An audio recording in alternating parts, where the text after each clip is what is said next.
tell me, for you, what is the importance of an event such as the ABLA that recognizes business leaders such as yourself? Oh, well, it is very interesting to see that it looks across the African continent. We have to start looking at synergies as African countries to see what we can do together to export from the continent, but also to just import and export between our own countries. So I think this is a wonderful opportunity to actually interact with other entrepreneurs from across the African continent and see where the synergies are. I'm here to celebrate success, business success from business leaders and businesses across Africa. What are you most excited about? I'm excited about the fact that you are coming here. Too excited about the fact that there are numerous opportunities in the country. Gugu, what are you expecting from tonight's awards? Look, firstly, it's quite an exciting opportunity to see business people that are showcasing a number of achievements on this continent. You know how bad perceptions are in terms of how we do business. But what I look forward to is that to see new players on the block who are being recognized as game changers, especially as you know that after COVID, there's a lot of socio-economic redundancy. So people that will be recognized for innovation and also just those who've been able to sustain themselves and businesses that have grown beyond their countries. As a CEO and attending these kind of awards, I mean, what does it mean to you as a CEO and for your company? Look, it's great to be recognized. I mean, my company and the team have been dedicated for the last 2 years to do something world or Africa first, which was grow Africa's first cultivated beef burger. So it's wonderful to be recognized. It's wonderful to meet your peers. You know, I'm from Cape Town, so we're a bit isolated down there, down south. So it's wonderful just to meet folks from across South Africa and also other parts of Africa. I've met somebody from Nairobi already.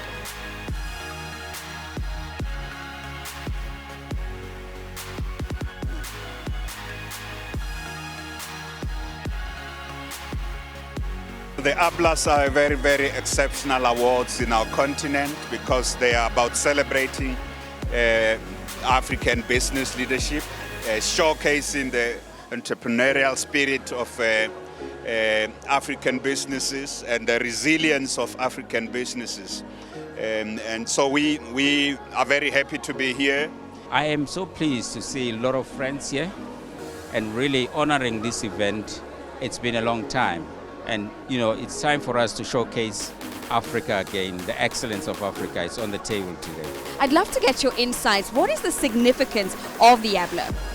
Well, for one, it is good to see business coming together again after the disruption of the pandemic. The economy is not in a good place, so it's important for business to have time to exchange views about how we kickstart our economies. What does it mean to you to be part of an event such as the ABLA? What would that mean to you, to your business, to other future generations that are coming after you? I mean, first, it places me in the company of really esteemed business leaders. I am happy to be here to network with other business leaders. It's a very good positioning for our business. It gives us an outlook in Africa and puts us in a position to expand to the African market. What are you looking forward to seeing this evening? Well, I look forward to seeing excellence on the African continent, young and old, and new and upcoming. And I hope that the speeches will inspire all the others who are still looking forward to getting into business. But at the end of the day, it's not business for the sake of business. It's business to uplift the continent, the lives and livelihood of our people, particularly after this very difficult period of both COVID and economic meltdown. And so it's about the development of the continent. But at the end of the day, today we are just celebrating African excellence in the world of leadership in business. Is there anyone in particular that you're looking forward, you know, to bumping into or speaking or rubbing shoulders? Well, we don't want to say anything career limited. So definitely the MD.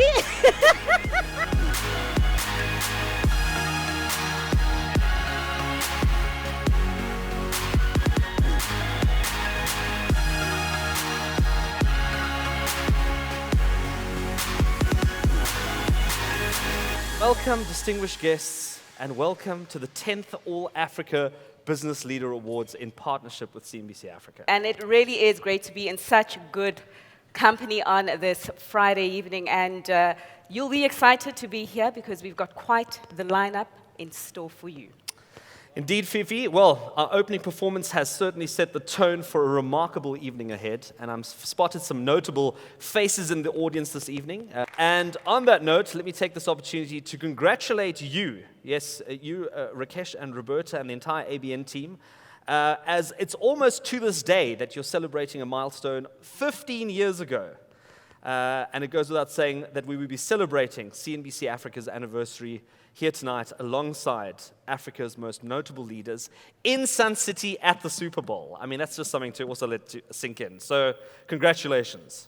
As Alex said, we are celebrating significant milestones here this evening, a 10-year milestone and a 15-year milestone. But on the 10-year one, the ABLA has been telling an African story of leadership, of perseverance, of success, innovation, accountability, as well as best practice. And are so excited to be doing so alongside our long-standing media partners, that is CNBC Africa, as well as Forbes Africa. We think that the ABLA, its goals, its objectives, resonate with our vision to promote and celebrate Africans who contribute immensely to development, to progress, and who achieve excellence in various fields, particularly in business. For many years, our province wished to be the center to attract business, particularly business that was prepared to invest in many opportunities that exist in this province. Our continent, ladies and gentlemen, has to work hard to change this negative perception, this narrative that we are only known for wars, disease, corruption, and so on. And we can change this, not through self-righteous proclamations, or not through, sophisticated arguments. We can change this only if we perform in different areas where we are working. In different areas where we'll perform in terms of universally recognized matrices of performance. And then we'll lay to rest arguments about Africa being a dark continent. I want to borrow here from a Malawian academic and political economist, Thandeka Mkandawire. And he was actually borrowing from Julius Nyerere.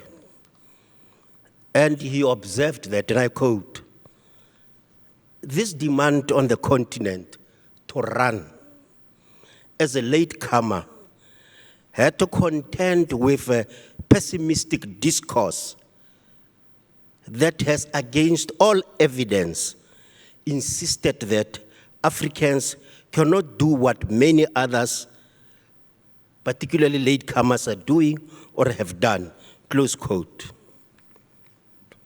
Ladies and gentlemen, this so-called catch-up that we are required to undertake does not mean that we'll be slavish imitators or unthinking miscopiers of others. We are proud that all our actions, all our dreams are embedded in Ubuntu. So whatever we do in different endeavors, we must contribute to the development of others. The ABLA Awards were set up a decade ago to honor ordinary men and women who, despite all the challenges and disruption, have taken extraordinary decisions to lead their organizations to glory. Their success is not just in profitability, but in championing transformation in all its forms, embracing change, adopting inclusivity, and becoming role models to future generations of business leaders. Before we get to the awards, on behalf of the ABN Group, I'd like to toast another important milestone that we've already talked about. This week marks the 15th anniversary of CNBC Africa, which was launched from Johannesburg on 1st June 2007. Thank you. Our incredible journey started in October 2004, when my partner Zafar Siddiqui and I arrived in South Africa with a vision to set up this historic media project that would, amongst other things, help to change the narrative of an emerging Africa, something that Premier Bushi Mape just talked about. An Africa that was then seen as a continent of despair.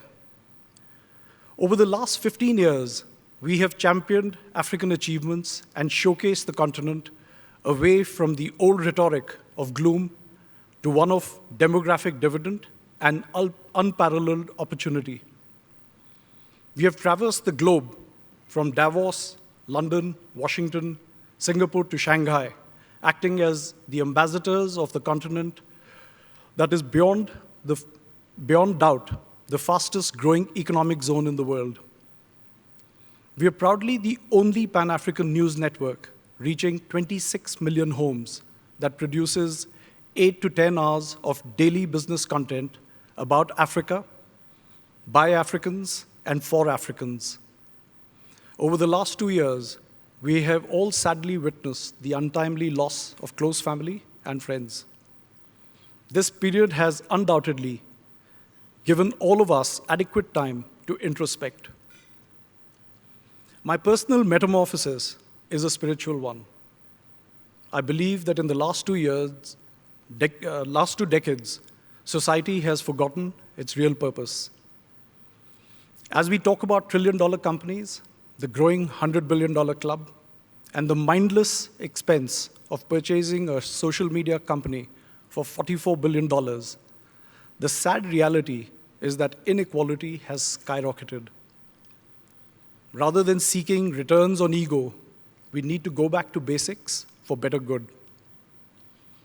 COVID has given us the opportunity to reflect on what is truly important, a chance to reset our lens, redefine our purpose, and build a society that is inclusive and, more than anything else, invest in our relationships. Global leaders at the recently concluded World Economic Forum in Davos have, without exception, talked about the growing inflation and the impending global recession, which they codenamed Banana. As global institutions like the United Nations now falter, our governments and policymakers need to strengthen African multilateral institutions, trading blocs, and incentivize indigenization and capacity building.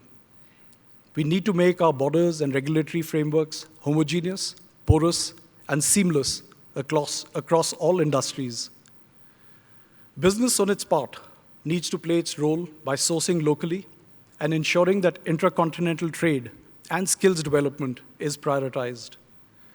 Now, our visionary leaders have established the Africa Continental Free Trade Agreement. Initiatives like the Pan-African Payment System needs to be escalated on a war footing to provide monetary security. Economic prosperity can only be ensured if we are self-reliant within our geographic spheres of influence. Now, as business leaders, an important moral value that we need to focus on is our responsibility towards people less fortunate than ourselves. As a family and a group, our activities championed by my wife, who's sitting here, Saloni, have been on education, destitute women, and progression for the girl child. In Africa, through the ABN Education Trust and the TAG Foundation, We provide bursaries to children for tertiary education and contribute to orphanages. Through our education business, we have provided bursaries in Dubai and in Ghana in excess of $10 million. In addition to this, we have a strong internship program to provide invaluable experience and induct youth into the workforce, and have provided over 300 internship opportunities in the group. Oil, gold, and telecoms. The African markets have surged and are ready for further growth. On June 1st, we welcome CNBC Africa to the global network. CNBC Africa is now the continent's largest business news channel. We launched in June of 2007, broadcasting from our headquarters in Sandton. I think this is where we'd like to have our playing ground and spend our time actually building businesses in an economy where there's a future. Some say we are in Africa. The truth is, we say Africa is in us. For the first time, the story of Africa is going to be told from a business perspective. Now, through the work that we do here at CNBC Africa, we're going to challenge the stereotypes about Africa. Well done to CNBC for starting CNBC Africa.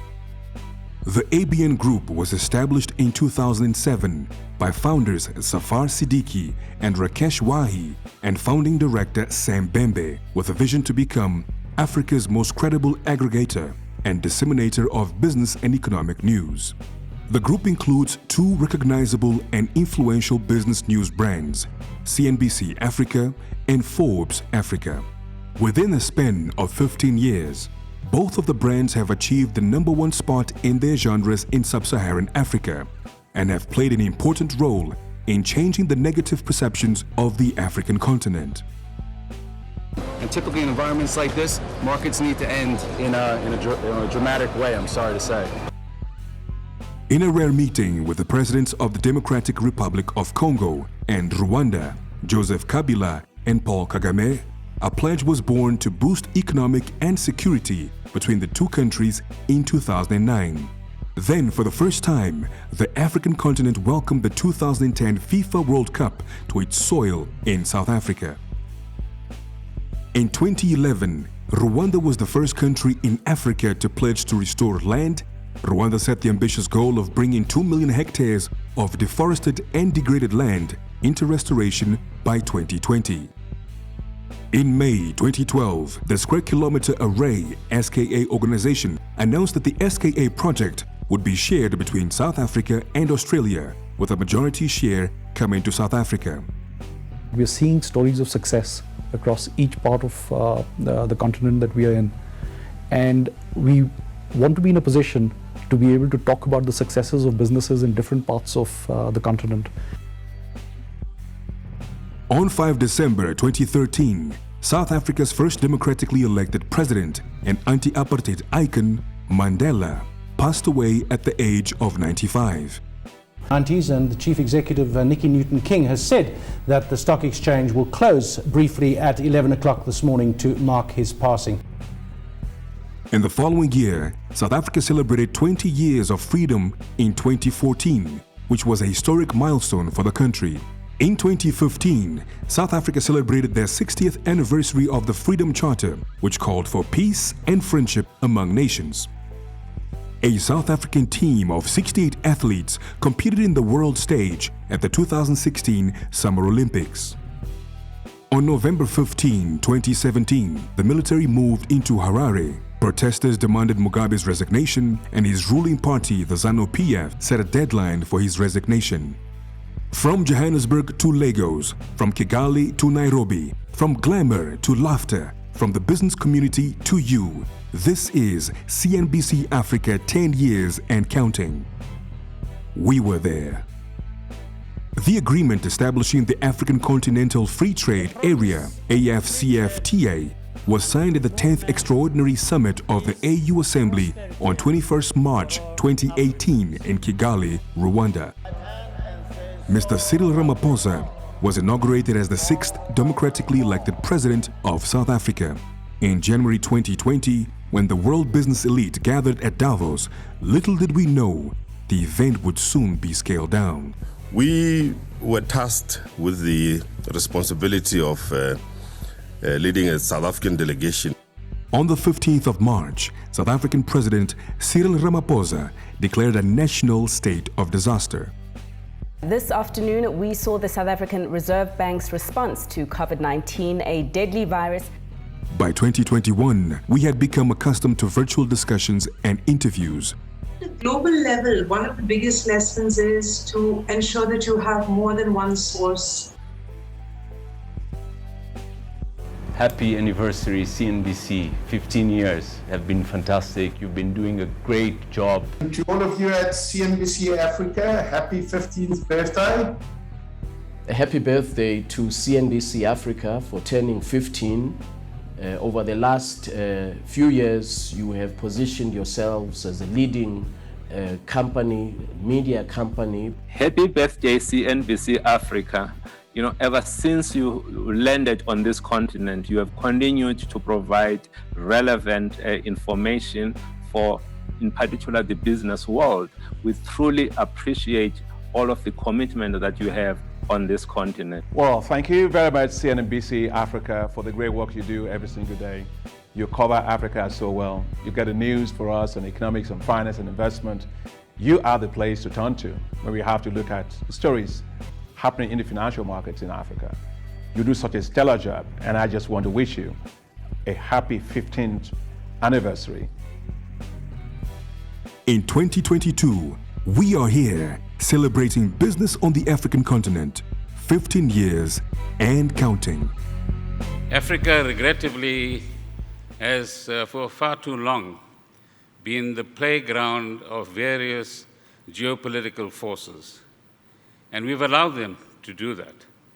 It's time that we, both at a political level, at a business level, amongst NGOs, and amongst citizens of this wonderful continent, take ownership of this continent and begin to decide our own future and our own fate and our own space within the global environment as it is unfolding. And in that sense, whilst we have our diversity of identities, we also need to give, as some have already said, Africa its own identity, and all of us in our diversity, our own collective identity as well. And in this regard, I quote the father of Pan-Africanism, if you like, Kwame Nkrumah, who said, "It is clear that we must find an African solution to our problems, and that this can only be found in African unity. Divided, we are weak. United, Africa could become one of the greatest forces for good in the world." And in many respects, we have been. We've produced tremendous revolutionaries and heroes, but this generation and generations to come have a lot more work to do in order to fulfill the kind of vision that Kwame Nkrumah and his collective of leaders had for us and for this continent. It's important also that in presenting the awards, we celebrate youth and youthfulness in business, because this is the generation that must actually chart this new course for the next 20 years or so that Africa can take its place within the economy of the world, but also within the geopolitics of the world as well. Women have to play a far more important role because they bring a different set of qualities, a different mindset, and the science of neuroscience is proving increasingly that businesses will be enriched, not just in dollar terms, but in terms of the value of thought, the gravity of strategic thinking, if women play an equal, if not play a much more important role in our businesses as well. Africa has the opportunity and the potential to actually create new business models, new paradigms about solving some of the problems that we've actually talked about, to ensure that corruption becomes less of a factor. So when Fifi said she had to wait and be patient before she got her opportunity, I hope no brown envelopes were exchanged, but I'm sure they weren't. because the brown envelope culture is the culture that kills societies ultimately. And that's a commitment that we need to make amongst ourselves. Secondly, as has been mentioned already, inequality is a serious factor in South Africa, but on the African continent as well. And therefore, we need to collectively create new models of economic growth which have inclusivity, new opportunities, and reducing the gap between the top and the bottom earners so that we have a greater level of equality on the one hand, but a greater level of opportunity for all concerned on the other hand as well. And poverty, indeed, must become a thing of the past. We can't just say it as slogans. We've got to give it meaning at the end of the day as well. So, in all, we are a continent of hope. We are a continent that must exhibit our optimism, but we're also a continent, apart from feeding 60% of the world's population as a possible future, we have the intellectual capabilities and the creativity on this continent to teach the rest of the world how to do things differently. Ladies and gentlemen, without further delay, let's launch straight into our awards for tonight. And let's do so by introducing the 2022 All Africa Business Leader Awards panel of judges. The 2022 panel of judges. Head Judge Sam Bembe, Founding Director of ABN Group. Jeffrey Kena, Non-Executive Independent Member of Investec. Diane Karusisi, CEO, Bank of Kigali Group. Renuka Meto, Managing Editor, Forbes Africa. Dr. Stavros Nikolaou, Group Senior Executive, Strategic Trade for Aspen Pharma Group. Godfrey Mutizwa, Editor-in-Chief, CNBC Africa. Professor Sarah Chiumbu, Associate Professor, Department of Communication and Media School of Communication, University of Johannesburg. Biola Alabi, CEO, Biola Alabi Media. Jonathan Foster Pedley, Dean and Director, Henley Business School Africa. Thank you to the 2022 ABLA judges, Research Partner, Henley Business School, Audit and Tax and Advisory Partner, SNG Grant Thornton. SNG's role in the ABLAs, there's two roles. The first one is looking at the process that's being followed by the judging panel when evaluating participants, ensuring that the process does relate to the criteria that has been set forward. The second role that we do is look at the financial data that comes from the participants, making sure that it makes sense, ensuring that the ratios and liquidity and going concern is there, and that the participants are adding value. SNG Grant Thornton is a 34-year-old local company. Our roots are coming from the township. In the last 34 years, we have partnered with various companies, and today I'm proud to say that we are a global company as well, that we form part of the Grant Thornton International. So proudly South African and trying to do good. We have decided to partner with the ABLA Awards because of what it stands for. It stands for leadership, the visionary leaders that wants to see a better tomorrow for Africa. As mentioned, SNG grew from a township setting to where we are today, and we want to see that for other entities in Africa, and the only way to get there is to truly celebrate leaders and leadership qualities that's going to put us on that path going forward. The ABLA research that SNG Grant Thornton is responsible for is on the financial side. What we do is examine the audited financial statements of the participants, and within that we use our data analytical tool that would bring out various ratios. We'd look at liquidity of the company. We look at the going concern notes in those financial statements. We'd also do desktop research so that we can understand the environment that the entity is playing in. I believe what makes an ABLA winner is a visionary leader that with a can-do attitude that truly believes that Africa can reach its potential.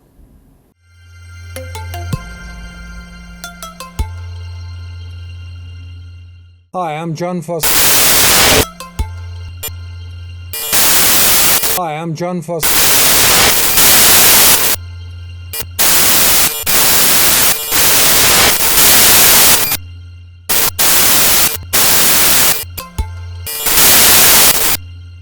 Hi, I'm John Foster. Hi, I'm John Foster.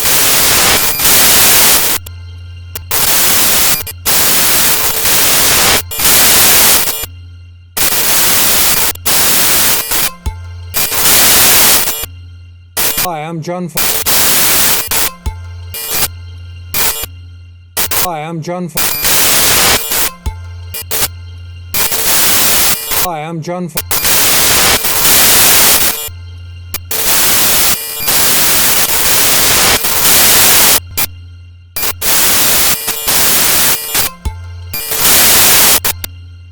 Hi, I'm John Foster. Hi, I'm John Foster.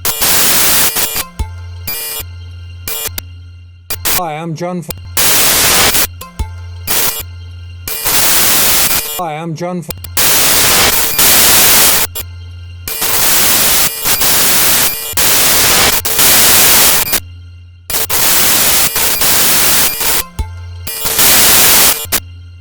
Hi, I'm John Foster.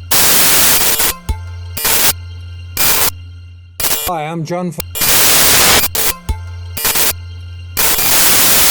Hi, I'm John Foster. Hi, I'm John Foster.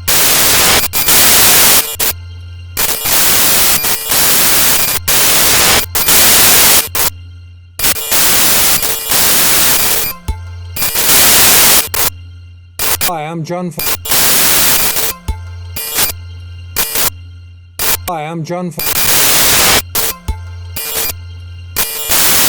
Hi, I'm John Foster. Very much for this. With COVID, with the economic upturn and turbulence in Africa, the separation from staff and markets, it's been really hard to survive, yet alone thrive. And yet all of these winners have done exceptionally well, and we salute them. They've shown ingenuity, empathy, resilience, intelligence, knowledge, and thought, but above all, a commitment to something more than just making money, but a commitment to building Africa and showing all the rest of us what leaders can do and can contribute to Africa. So we thank them, and thank you again for allowing us to be part of this process.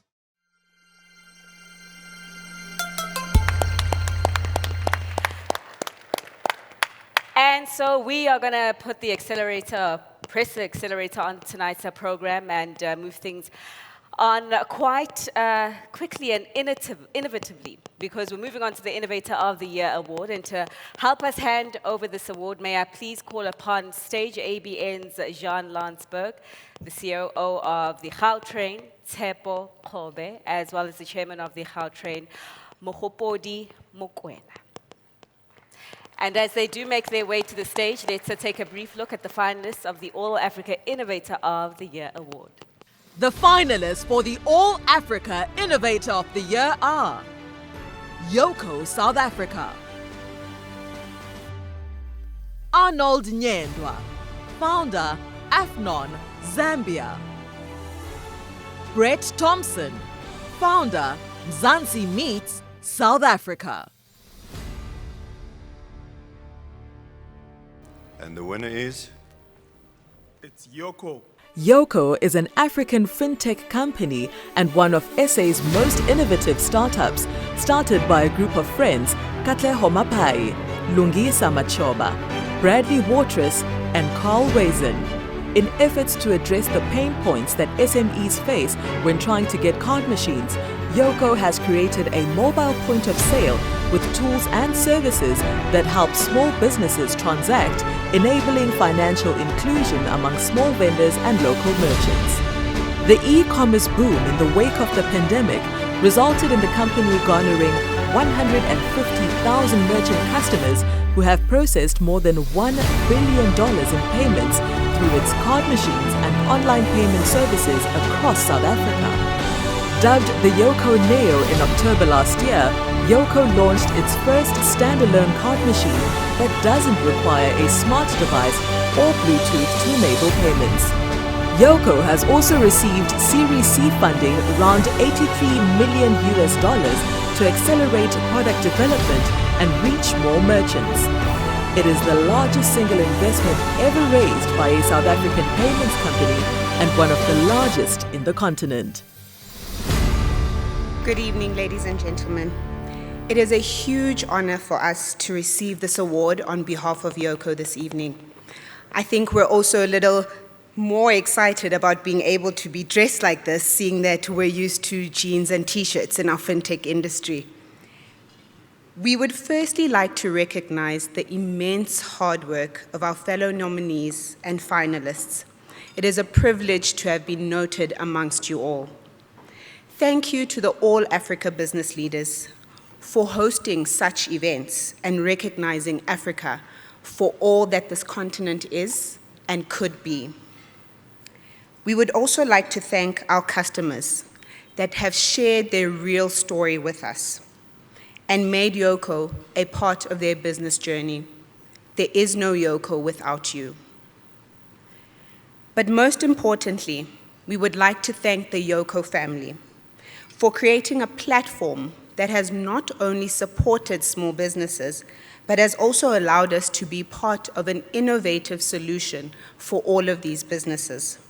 Your hard work and creativity is truly commendable, and the reason we are today the leading payments provider for over 230,000 business owners across South Africa. Every journey has its ups and downs, but without everyone's excellent performance, we would not be receiving this award this evening. We're confident that the uphill which we have traveled as Yoko to establish a multi-product platform with a foundation of fantastic technology and talent has positioned us well to quickly achieve as well as exceed our vision. We look forward to the future. Thank you. Right, next up we've got the Industrialist of the Year award. The finalists of the All Africa Industrialist of the Year. Ndumiso Madlala, COO, Ayetu Beverages, South Africa. Portia Mgomezulu, founder, Portia M, South Africa. The reason for the IDC's participation and the significance of the awards really lie in the fact that industrialists are those who build economies of nations, and those who are on the forefront of doing so, we believe, deserve the recognition by society, by their peers, for the contribution that they make, not only to building profitable, viable businesses, but addressing societal needs. The IDC is, as the name indicates, an industrial development finance institution wholly owned by the Republic of South Africa. It is a self-funding organization. It's just over 80 years old, and throughout its history, its primary contribution has been to create new enterprises, industrial enterprises, but also to invest and finance the expansion of existing enterprises so that progressively the economic cake, so to speak, continues to expand and to absorb more employment in society. If we are really looking for people who are on the forefront of realizing the vision of progressively improving lives, it is businesses, it is industrialists who create enterprises and grow enterprises. And yes, we know they are so enabled by a conducive environment, be it legislative environment, regulatory environments that are set up by governments. But it is visionaries who are able to mobilize resources on the one hand in order to meet needs in societies, on the other hand, in the process create profitable enterprises that are viable over the long term. We sponsored the Industrialist of the Year category precisely because we want to spur on innovation. We want to encourage new participants into the industrial enterprise creation initiatives. But we also want to encourage and consolidate those who are already in the industry and hopefully spur them on towards greater expansion. So ours is a mandate of growing the economy, increasing the economic pie in order to improve livelihoods over the long term. And industrialists are at the center of that. Okay. And the winner is? From humble beginnings to household brand, Matsidiso Portia Mgomezulu is the founder and owner of Portia M Skin Solutions. Following the birth of her child and advice from her mother-in-law to use marula oil for stretch marks, Portia went to her hometown of Phalaborwa to procure marula oil from local women. Soon after, following improvement in her skin, Portia M, a black-owned manufacturing and skincare company, was born, catering for every skin under the African sun.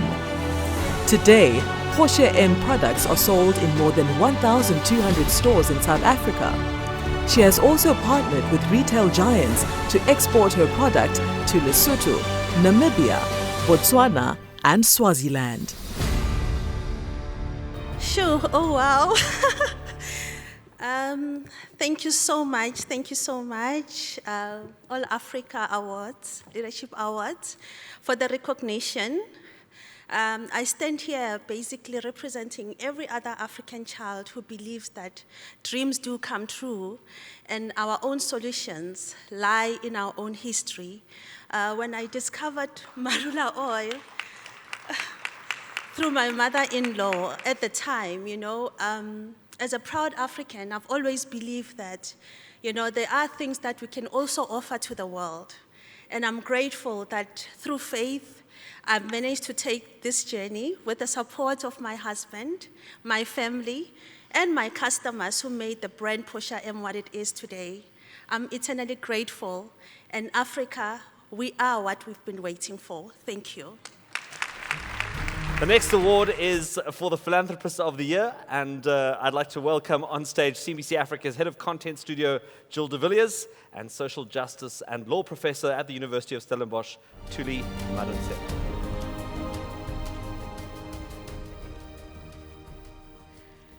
And the winner is Titi Masiyiwa. Titi Masiyiwa is an African philanthropist and social entrepreneur who has devoted her life to empowering the lives of young people through education. She started working in philanthropy in the early 1990s through the work of her husband, Strive Masiyiwa, in the telecommunications business in Zimbabwe. During that time, the country was gripped by the HIV/AIDS pandemic and many families lost breadwinners. The impact of the pandemic touched her heart, and she started supporting the children of employees and community members that would have passed on due to this pandemic. She dedicated her life to supporting young children and orphans. Together with her husband, she founded Higher Life Foundation in 1996, which has supported over 250,000 children to access education services.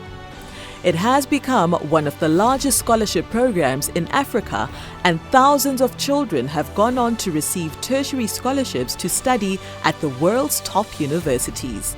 As a result of her work and experience establishing and growing Higher Life Foundation over the last 20 years, Titi has become an advisor and thought partner to universities, national leaders, and social entrepreneurs on issues of education, leadership development, and youth empowerment.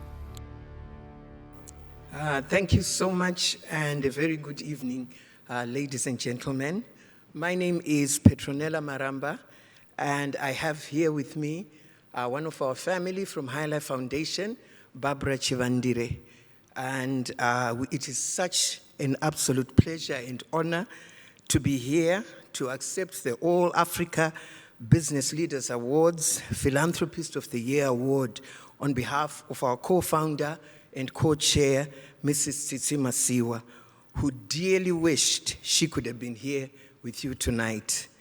As someone privileged to have walked the philanthropic journey with her over the last 20 years since the start of our Higher Life Foundation in 1996, I can testify to the uplifting and empowering of our communities on the continent through our work in education, in health, in rural transformation, and sustainable livelihoods. At High Life Foundation, we are a family, and we have a saying, go where they are, sleep where they sleep, and eat what they eat. We believe you need to understand the pain points of the communities to know how best to serve them. This has been the ethos with which Mrs. Tsitsi Masiwa has lived through her philanthropy over the last 25 years and will continue to do so as we look to the future. Thank you once again to the All Africa Business Leaders Awards community in partnership with CNBC Africa for this incredible recognition. Congratulations to all the winners this evening. I hope that more businesses winners this evening. Businesses this evening. I hope that more recognition. I hope that more businesses this evening. I hope that more businesses this evening. Yes, businesses this evening. Yes. I hope that more yes. I hope that more businesses this evening. I hope that more businesses this evening. Yes. Businesses this evening. Yes. I hope that more yes. I hope that more businesses this evening. I hope that more businesses this evening. Yes. Businesses this evening. Yes. I hope that more yes. I hope that more businesses this evening. I hope that more businesses. Prior to her appointment, Nasim served as Lucara Diamonds Boteti's CFO and director since March 2013, responsible for finance, administration, and security. Since assuming the role of managing director, Nasim Lari is shining bright like a diamond. She has recorded notable achievements, recording significant growth in the brand locally, providing equal opportunities to Botswana and eliminating gender inequalities. Good evening, ladies and gentlemen. What an honor. I'm actually speechless, actually. I didn't realize that was the award that I was going to win, so I thought I was like 2 awards later. But thank you so much. It's such an honor to be here and being in front of you and obviously winning this award. It's so amazing. And I think when I stand here, there's so many thank yous, actually. So before I even start thanking anyone, I'd like to thank God for putting me on this platform, actually. And then I'd like to thank my family, my husband and my children, my amazing children, who have given me unwavering support. You are the wind beneath my wings. This is so overwhelming. And of course, my parents, my brothers, sisters, their spouses, their children, who have actually created this platform for me as well.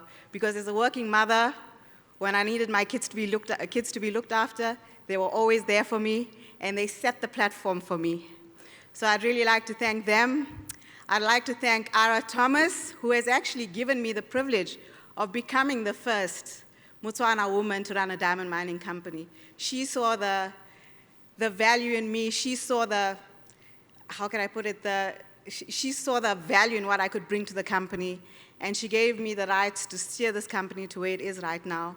I've moved it from a small miner to a junior miner, and it's become it's known for being the foremost miner in large diamonds in the world at the moment. So we are not the De Beers of Botswana, but we are Lucara Botswana, who extract the largest diamonds in the world. And I'd like to thank the Lucara Diamond team for actually giving me that opportunity. For the great team that I have here from Lucara Botswana, thank you for always challenging me and giving me this platform. In fact, I'm here because of you. So thank you so much for that. I'd also like to thank the communities and all the women in Botswana for getting me to this place. This award is for you all because you have gotten me here. Last but not least, I would like to thank ABLA, CNBC, for hosting this amazing, amazing event. Specifically after 2 years, we get to dress up this so amazingly. And it's lovely to see so many beautiful people here without our masks. So it's really amazing after the 2 years that we've gone through. Yes, there's a lot of challenges that we faced, but with COVID, we've also seen a lot of good things coming out as well. So let's not forget about that. This one here is for you, Botswana women, and for all those that have heard so many no's in their lives. This is for you guys. Thank you so much. Let's move along to the next award for Young Business Leader of the Year. The finalists for the All Africa Young Business Leader of the Year. Likau Sehwana, founder, Drip Footwear, South Africa. William Elong, founder and CEO, Will Brothers, Cameroon. Theo Baloyi, founder, Batu, South Africa. And the winner is Theo Baloyi. Theo Baloyi is the founder and CEO of Batu, a proudly South African sneaker brand founded in 2015. His humble beginning began in the township of Alexander, selling out of the boot of his car to a circle of close friends. In January 2020, Batu acquired a 3,700 square meter warehouse in Centurion, which housed 68 staff members, 80% of whom were from Alexander. Today, the company employs 300 people with 16 stores nationwide. The shoes are locally manufactured in Durban, with some of the components imported from Lesotho and East Africa. The Batu story is more than just a story of sneakers. His sole aim is to build a proudly African brand, reignite hope for the youth, and create sustainable jobs. It's a story of walking your journey and putting your best foot forward. I'm a bit overwhelmed, but I think first and foremost, I just want to say thank you to APLA for the recognition and happy 15th anniversary to CNBC Africa, and congratulations to all the nominees. A few years ago, I was awarded an opportunity to work for a great firm that has awarded me opportunities in South Africa and beyond South African borders. I found myself in the UAE really learning a lot about accounting and business world. But oftentimes, when I came back home being Alexander Township, I realized that my reality in the township hasn't changed. When I speak to the people in my township, they're unemployed. A lot of them sort of lost hope. And when I went deeper into the conversations, listening to the real stories, I realized that a lot of them is not because of they're lazy. Predominantly, the youth. It's not because of they're lazy or they don't want to work or educate themselves or empower themselves. But it's because a lot of them haven't been awarded opportunities that some of us have been awarded. Opportunities to further their studies, opportunities to work for great firms, even go abroad. And I went back to my leaders and people that have mentored me, that have guided me, that have given me opportunities just to express my sense of gratitude. And that was often met by one big ask. And the ask was, Theo, we don't want anything from you. Just pay it forward your own way. I then decided to quit my job, take all my savings, use them as seed capital to start the business. left Dubai, came back home with an aim to build a shoe brand that Africans can proudly affiliate with. And right at the heart of it, reignite hope for our people. And today, that business employs about 300 people.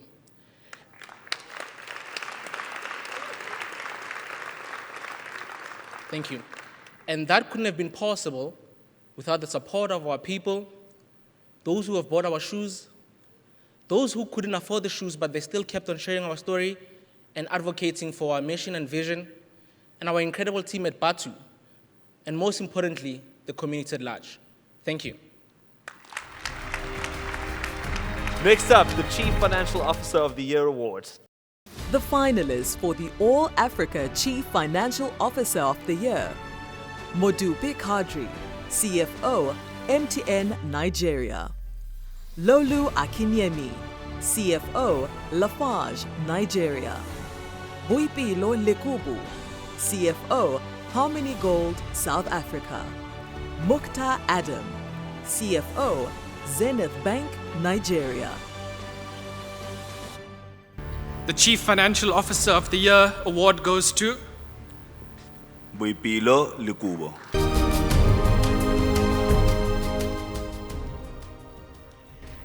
I definitely was not prepared for this. I looked at all the previous winners. I was like, gosh, you could have strung something together. But first and foremost, an acknowledgement to my fellow nominees. I mean, just to have been nominated was an absolute pleasure. I do not take for granted. This award is not mine. It belongs to my team, and it belongs to my Harmony Gold family, as well as those who have helped me throughout my journey and entrusted me with so much. I'd like to thank ABLA and obviously, of course, CNBC Africa for such a wonderful platform to acknowledge all of the leaders that we have within this beautiful continent of ours. It's such an honor. Modimo sa re letseng sepe. Ke a leboga.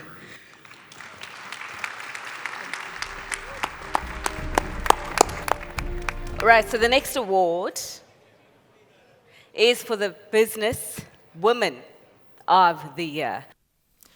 The finalists for the All Africa Business Woman of the Year. Nasim Lari, Managing Director, Lucara Diamonds, Botswana. Winnie Ngumi, Founder and CEO, Space and Style, Kenya. Shirley Mashaba, CEO, PwC, South Africa. Miriam Olusanya, CEO, Guaranteed Trust Bank, Nigeria. And the winner is Shirley Mashaba. Powerhouse Shirley Mashaba is the first woman CEO appointed by PricewaterhouseCoopers Southern Africa. This renowned businesswoman is a chartered accountant and chartered director with over 27 years in the auditing profession. Passionate about achieving representation and inclusion within the profession, she is committed to ensuring that the organizational activities embrace and promote the principles of transformation across the African continent. She has presented on diversity and inclusion matters globally and was nominated for the Gender Mainstream Award. Her legacy is to inspire people's behavior and thinking, as well as laying the groundwork for exceptional organizational performance. So I don't know where to start. I'm really overwhelmed, but let me do first things first. Happy anniversary to ABLA and CNBC Africa. A bit of thank yous. Firstly, ABLA and the judges for believing in me and for affording me the opportunity to really participate in this program. I am really grateful. Thank you to PwC family, and I know that my boss is here. When I say my boss, don't get confused. PwC has two CEOs. I'm CEO South Africa and Southern Africa in general, and I have my boss at the back, Dion Shango, he's the Africa CEO. So really, I want to single him out because I believe that he's the one who nominated me because he believed in me.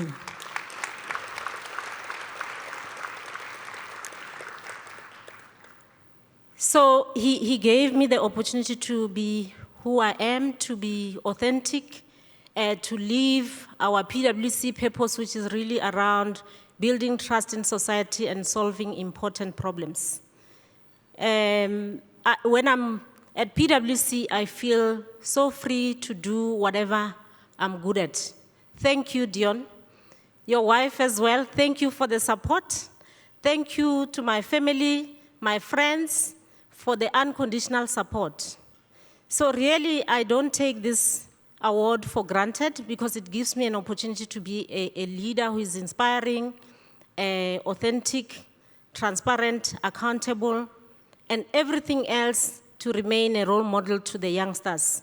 I do commit in front of this audience tonight that I'll keep on inspiring the young women out there, in particular the black child, and making sure that that child has hope to look forward. Once again, thank you. And I also would like to thank all the winners for participating in the program as well. Congratulations. Thank you. All right, the next award is the Business Leader of the Year category. The finalists for the All Africa Business Leader of the Year. Mxolisi Mgojo, CEO, Exxaro South Africa. Segun Ogunsanya, CEO, Airtel, Nigeria. Ralph Mupita, MTN Group President and CEO. As a leading IPA in the continent, and I would want one day to see it globally, we believe that businesses thrive because of the people that lead them. This category is important because it espouses the values that we as the GGDA look forward to.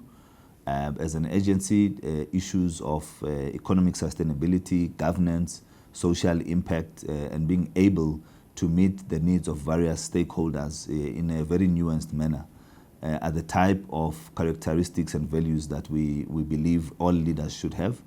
And to do this in an environment that we are coming from, where we're emerging from COVID, where we've got various challenges and risks that are often unforeseen by leaders, and to do it successfully to the point where you are recognized continentally as a leader resonates very well with the GGDA.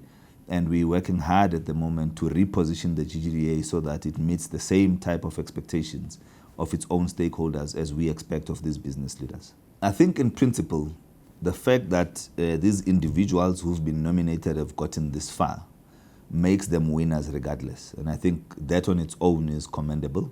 And none of them should feel that because they've not been selected as the ultimate winner in the category, they have not done what is required. Unfortunately, there has to be someone who wins out of this.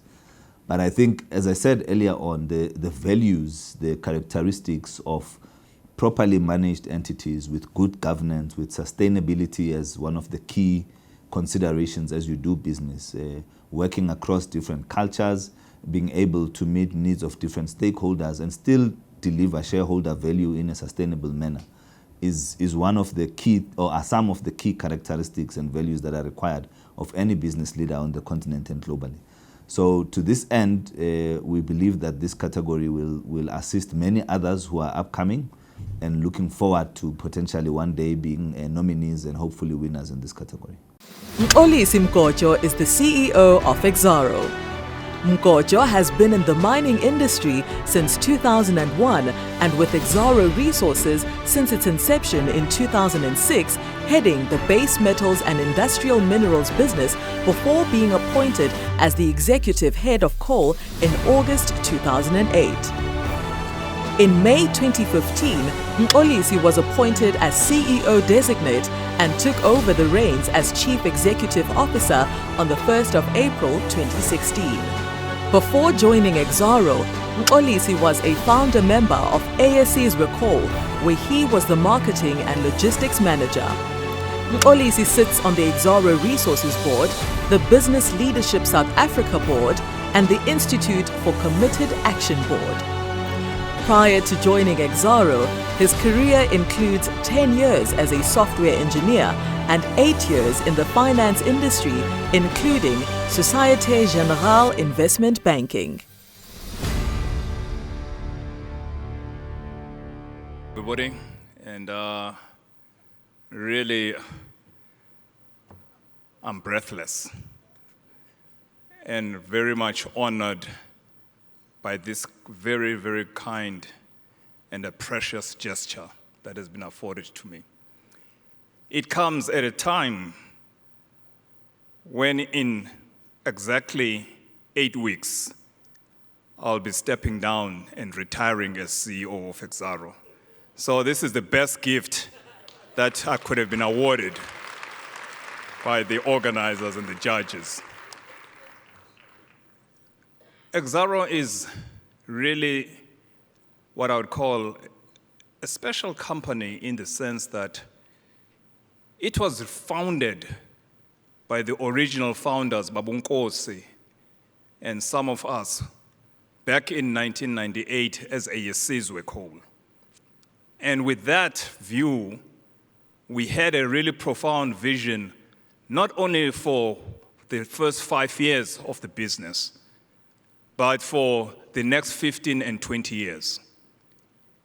And I recall that at the time, when we were putting our bid for the acquisition of those assets, we made a statement that with these assets, we will create the stepping stone of creating a diversified resource and energy business fully rooted in South Africa with a global footprint.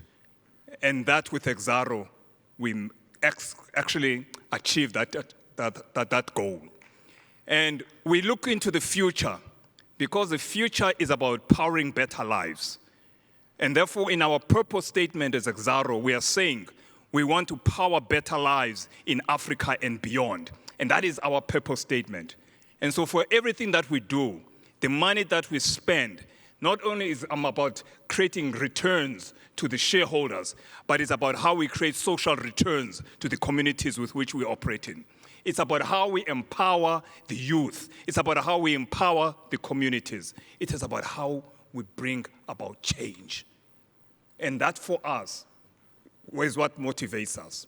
And so I really want to thank not only those men and women who have really, over the years, taken the time and the effort and taking the challenge to try and live this vision, but also the workforce who have made it a reality, because it is in them that we stand on their shoulders, because they are the ones who take us, even under the most trying conditions of COVID.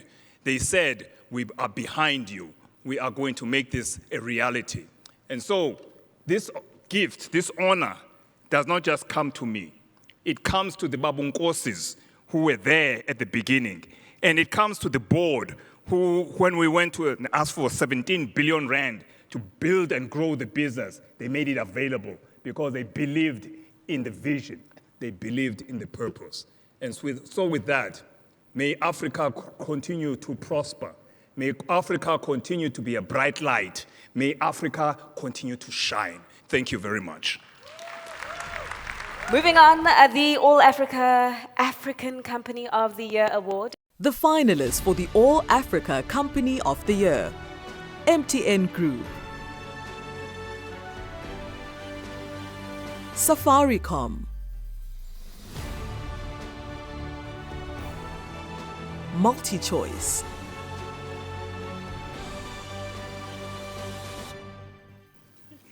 Well, the MTN Group. MTN Group is Africa's largest mobile network operator, operating in 19 different countries across Africa and the Middle East, providing a diverse range of voice, data, fintech, digital, enterprise, wholesale, and API services to more than 272 million customers in 19 markets. In 2021, the group adapted to the extraordinary circumstances brought about by the COVID-19 pandemic and executed its Ambition 2025 strategy.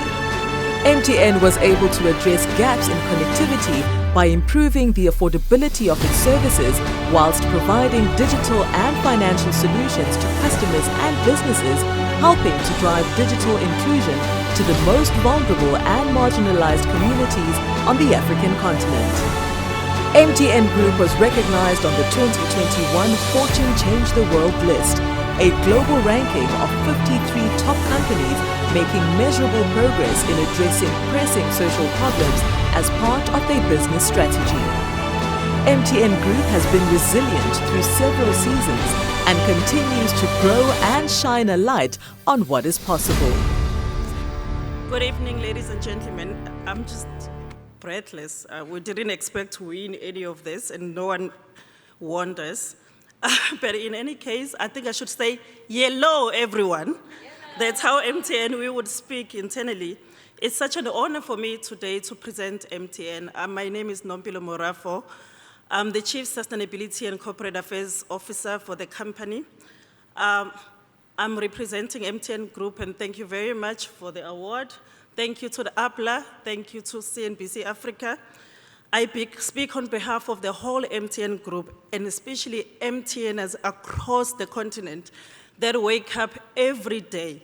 MTN, every day we wake up with a purpose to lead digital solutions for Africa's progress. That's why we exist. And that's something that we are very proud of. We take the opportunity to actually bridge the digital divide across the continent very seriously. For us, it's not only a responsibility, but it's our purpose. So on that note, I would like to thank all the MTNers. This is for them. They really, really work hard to make sure that this company and this brand really represents the true values of the continent. Thank you very much.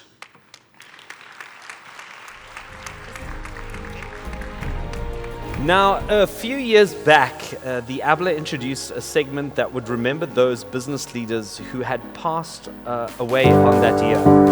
Little did we know what was to come, and that the outbreak of the COVID-19 pandemic changed the face of our next segment, like we could not have imagined, with names and faces we would never thought would leave us so soon. And so, though no longer with us, tonight we remember those who no longer walk on this journey of life with us, those whose contributions shape the continent that we do know today. And even though we take a moment to remember the lives of those who impacted us through their business acumen, let's also remember the long list of those who's contributed to Africa's success, be it in politics and entertainment and sports and science. So let's take this moment to remember those who have passed on over the last 2 years, and also to reflect especially on those in our own lives who have inspired us and loved us, gave us support and happiness, but are sadly not here with us anymore. Tonight we think of them in memoriam.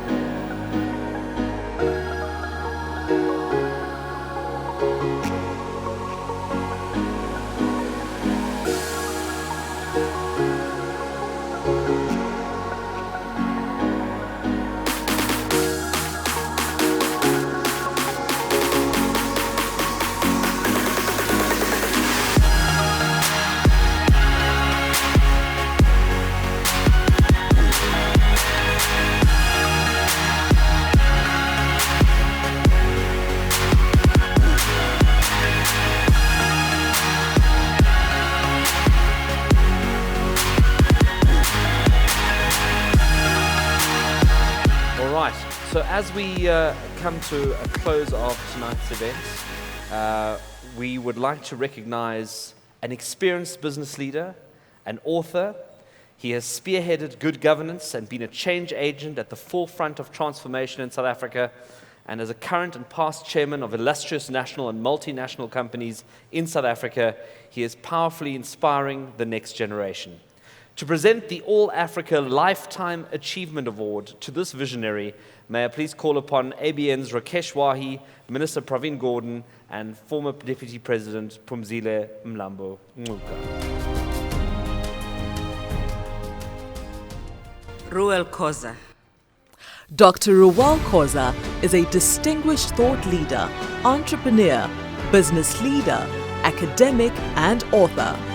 He is an active Africanist at the forefront of transformation.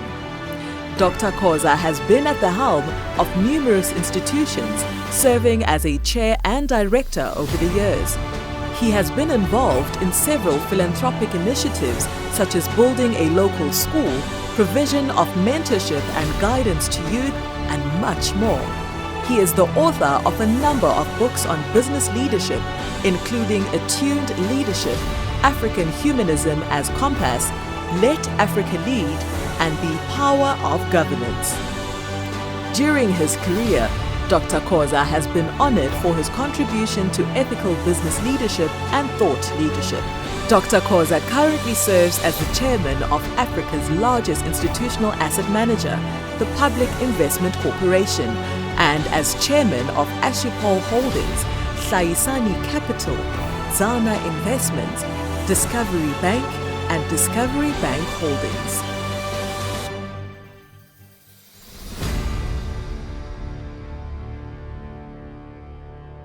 Directors of ceremonies,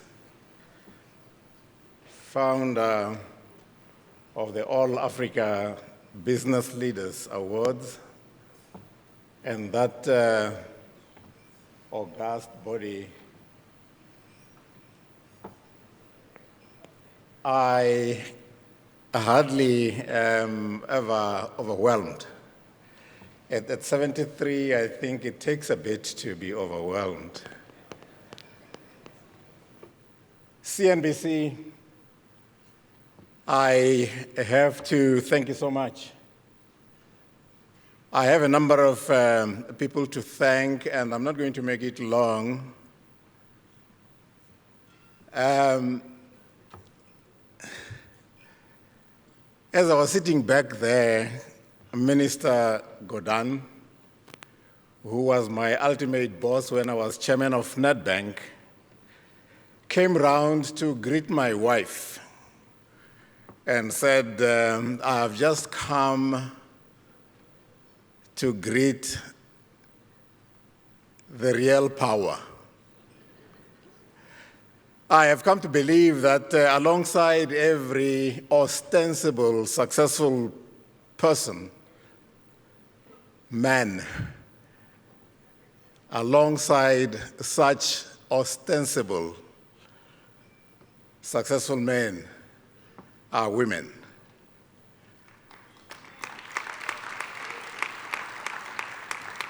I have to thank my wife for 49 years standing, Mamsi, who is sitting over there. She and my dear daughters keep me on the straight and narrow. Whenever I try to misbehave, they actually gang up and hit me on the head. Coming as I do, ladies and gentlemen, after we have actually witnessed the emergence of souls that have gone by, but who look upon us as ancestors, as angels. I do accept this with trepidation because somehow I feel like I'm also emerging from those clouds to say hello to you. I must thank somebody who is not here, I think, this evening, one Given Curry, for shining the spotlight on me on his program, Conversations, or Chairman's Conversations. That's where I believe CNBC also got to know about my existence. So I have to thank him as well. If you allow it, I have to thank all of the companies that actually were formative to enabling me to take an interest in corporate governance and to make what little contribution I could make where governance is concerned. I would like to share just one or two thoughts on what I believe to be leadership challenges, current and perhaps forthcoming.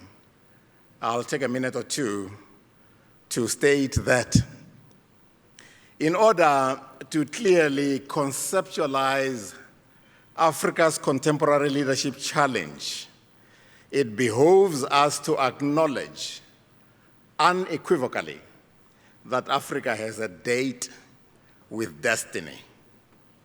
Minister Godin articulated that very, very well by showing what potentialities, what possibilities we actually have as a continent. We have a date with destiny. Stemming from that acceptance, we must proceed to develop and sharpen our own sense of destiny, craft and articulate a compelling vision, reinvent our action plans, national action plans, continental action plans, and proceed to implement those as a matter of agency. From my vantage point, the Africa I would like to see realized is one whose scope for growth and development is limited only by its imagination. I exhort us to actively promote an Africa whose thinking leaders are nurtured by wholesome constitutional principles and insatiable inquiry. The kind of Africa I envision is one whose airwaves and media are dominated by issues of national and continental concern, images, and aspirations.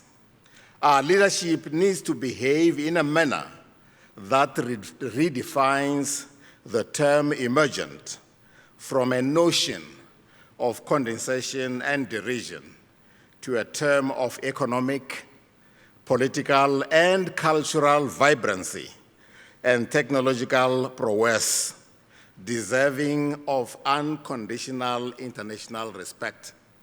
For far too long, we have been emerging. We have been described as an emerging continent, as emerging economies. It's about time that we arrived at our destination. It's about time that we took our position as a global leader. I believe that is realizable. It can become reality if we make it so. The Africa I dream of is one that seeks and employs the advice, skills, technology, and resources of others for own ends and to a chosen destination, and not to serve the agenda of others whose intents and designs may be inimical to Africa's well-being. Those who support Africa can help and encourage us, but in the final analysis, Africa will be the instrument of her own salvation. It is through her own transformational leadership that Africa will develop itself. The defining features of the leadership I envisage are probity, integrity, compassion, and humanness. It is leadership that stands for truth and affirmation of the good and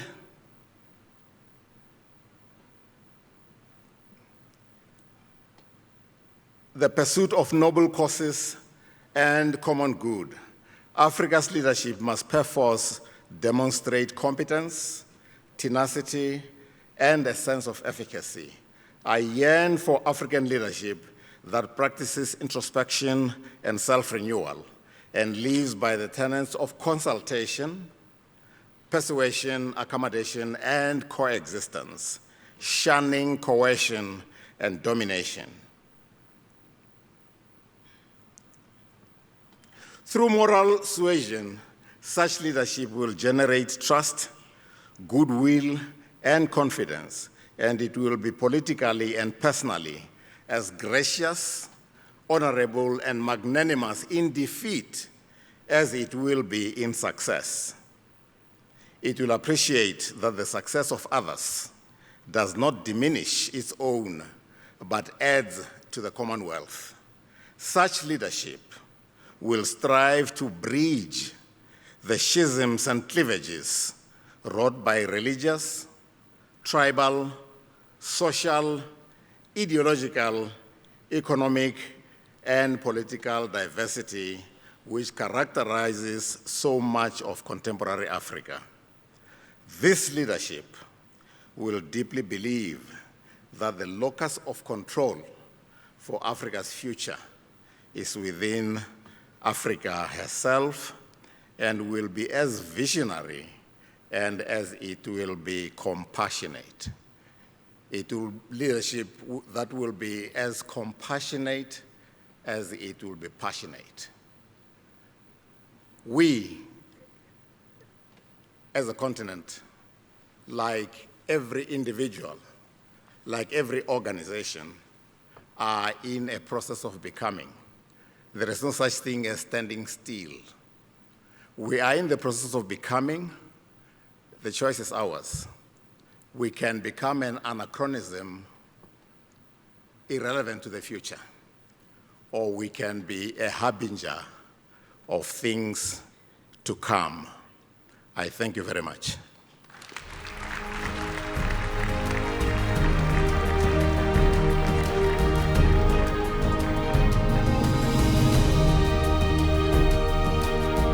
Your Excellencies, friends, ladies and gentlemen, good evening. I'm sure you will all agree it's been an exceptional evening. Congratulations to all the winners.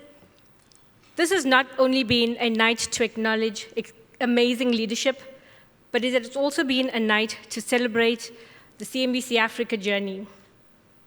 It is a celebration of all the challenges that we've conquered, the happiness we have shared, and a celebration of the family that we have become, a celebration of our people, and a celebration of our vision. The 1st of June has been an emotional day for most of us that have been here from the very beginning. 15 years is a major milestone for any institution, as it is for any individual. 15 years ago, the founders surrounded themselves with a few bright, strong, and promising young men and women to help them finish a cause, to achieve a vision. Today, we pay homage to not only the founding fathers of the ABN Group, but to also acknowledge and celebrate those who have helped us along the journey. Today, we reflect how faithful we have been to their vision and to their ideals. Today, we celebrate the fact that through CNBC Africa, the African continent has become part of the global financial story. Rakesh has often shared his vision and his journey with us, and you will appreciate that those early beginnings were not easy. When CNBC Africa was born, the Pan-African business agenda was either deemed inopportune or not fully understood. Much of the continent had high hopes and aspirations, but the business story was yet to be given a platform. In the following years, CNBC Africa's aspirations were often challenged by economic uncertainty, but our hope never died. We had a team of men and women of resilience who, despite all odds, were determined to prevail.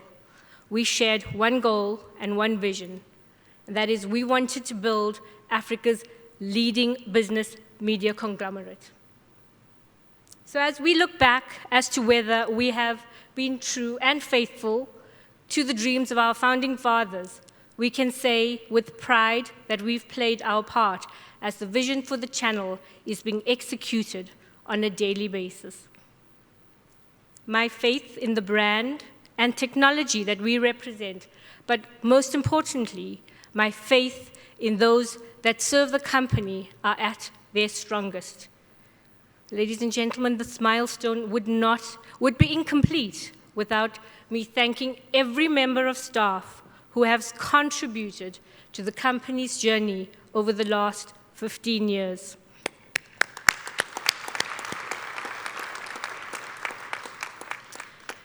I close with our message to our founders. On behalf of the management team and staff, thank you for your continued support and mentorship.